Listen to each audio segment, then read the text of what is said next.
TG Tutorials. I'm reliable.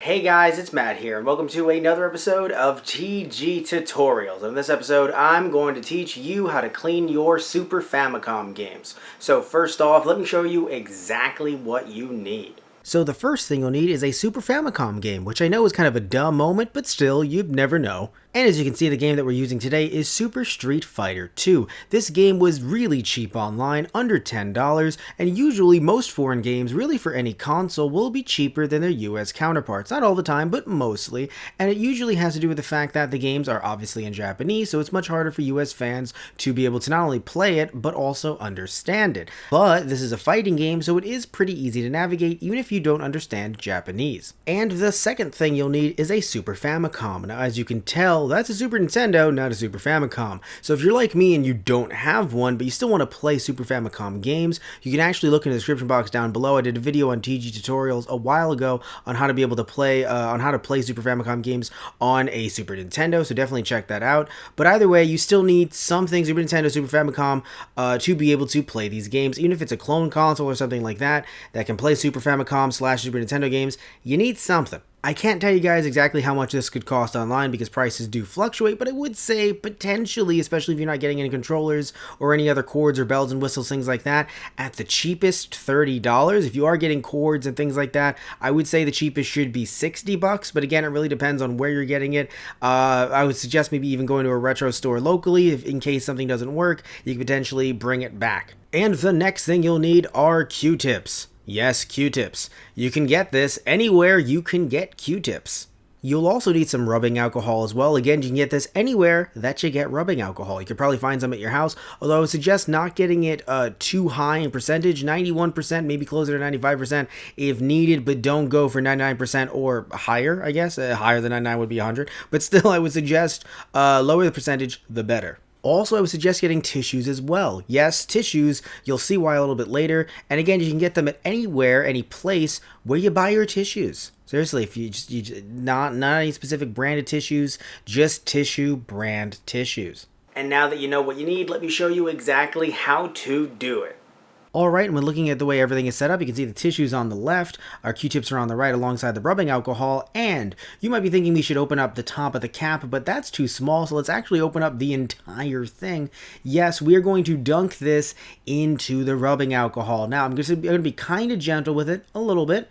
Just trying to ease it onto it, but it looks like, and I'm just assuming right off the bat, that I've put too much rubbing alcohol on that, and that's why we have the tissue. So we can actually dab this on the tissue to get a little bit less rubbing alcohol on the Q-tip itself, but I do believe that depending on what kind of top you have for the rubbing alcohol, you would have way too little on it. Oh, as you can tell, yeah, it's yellowing around the cartridge, which probably means that this thing has been through a lot. So let's just immediately get to scrubbing, and you can scrub against the contacts, but I would suggest not doing it too hard. Scrub against the cartridge more than you scrub against the contacts, because you don't want to scrub too hard against it and end up bending it anyway.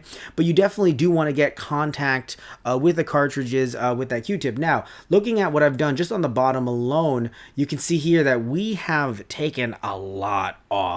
And just look at all that gunk and dust and dirt and all that stuff, and that's definitely one of the reasons why if you're buying games anywhere, not just online, you definitely want to make sure, even if it's shown to work in some way or another, you want to make sure that you, as you can see me just getting all that stuff off the top as well, you want to make sure that you clean the games, any console, unless it's CD based, maybe a little bit different, but when it comes to cartridges, you want to clean them before you put them into the console, and oh my god, look at that. Jeez, one side, there's a little bit, but that other side, ooh. So, I would suggest, personally, I'm going to go another round on this thing. So, we already got round 1 out of the way.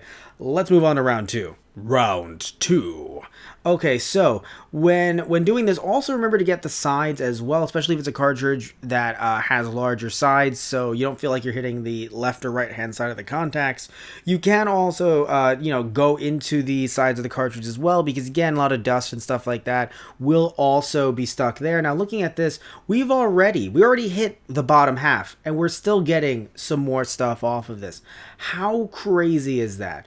So of course hitting the top again as well. As you can see, I'm going hard, but again, trying not to slam down into the contacts. Slamming into the cartridge part, into the plastic, more than I am into the cartridge, the actual pins itself. And now I would suggest just leaving this for about maybe half an hour to an hour, just letting it dry out. Unless you want to potentially clean the contacts of your Super Nintendo, and even if you were, I would still suggest waiting a little bit because you don't want to, have that alcohol seeping into the Super Nintendo or Super Famicom. But unless you want to try to clean it out a little bit, I would suggest waiting until it dries out completely before actually putting the game into your Super Famicom, Super Nintendo, or whatever clone console you're using. And now for the moment of truth. So as you guys can tell from the label, I am not using the plastic from Super Street Fighter 2, although it is the insides of Super Street Fighter 2. I'm actually using a repro. If you're wondering why I used a repro ever, why I even bought a repro, that video will be linked in the description box down below. But look at it. Look at it. It is working just fine. Okay, so again, never put this game into my console, so I didn't know if it worked beforehand or not. Maybe it worked just fine. But again, as you guys can tell from all the stuff that we took out of that, like I said earlier, just a little bit of advice, you definitely don't want to put these games into your consoles before cleaning them.